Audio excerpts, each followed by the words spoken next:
من الحاجات المهمة اللي قلنا عليها في الفيديو بتاع الأملاح إن عندنا 3 أنواع من الأملاح: الأوكزاليت والفوسفات واليوريت. وقلنا إن المشكلة الكبيرة بتحصل لو إحنا عندنا أملاح فوسفات وخدنا ليها أي فوار من التانيين اللي بيعالجوا الأوكزاليت أو اليوريت. وقلنا إن الأوكزاليت بنعالجها غالبا بالمغنيسيوم ستريت، واليوريت بنستخدم حاجة زي اليوريفين أو اليوروسولفين أيا كان. طيب هي المشكلة بتحصل ازاي؟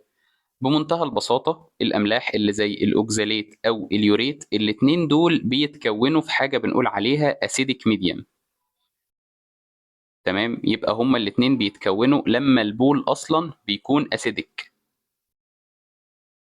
طيب أنا لما بدي الفورات بقى اللي هي اللي زي اليوروفين أو المغنيسيوم ستريت، إيه اللي بيحصل؟ الإبيماج مثلا قال لك والله يا سيدي إن هو بيروح لليورين اللي هو أسيديك ويحوله ليورين ويخلي الميديم الكالاين، بمعنى ان هو بيعمل الكاليزيشن لليورين. طيب لما هيعمل الكاليزيشن لليورين ايه اللي هيحصل؟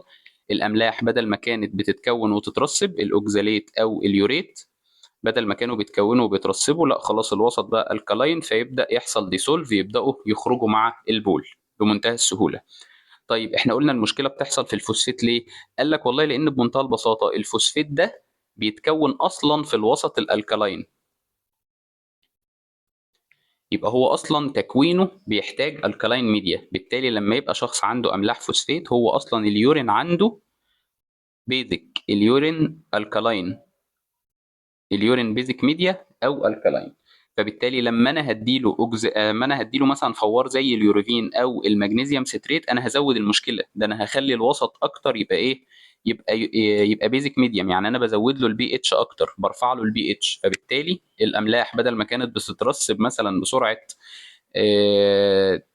ايا كان بقى النسبه بتاعتها، كانت بترسب مثلا عنده الاملاح بسرعه معينه، لا ده انا بزود السرعه بتاعتها، بخلي السرعه بتاعت ترسيب الاملاح تزيد، فبالتالي انا بزود له المشكله.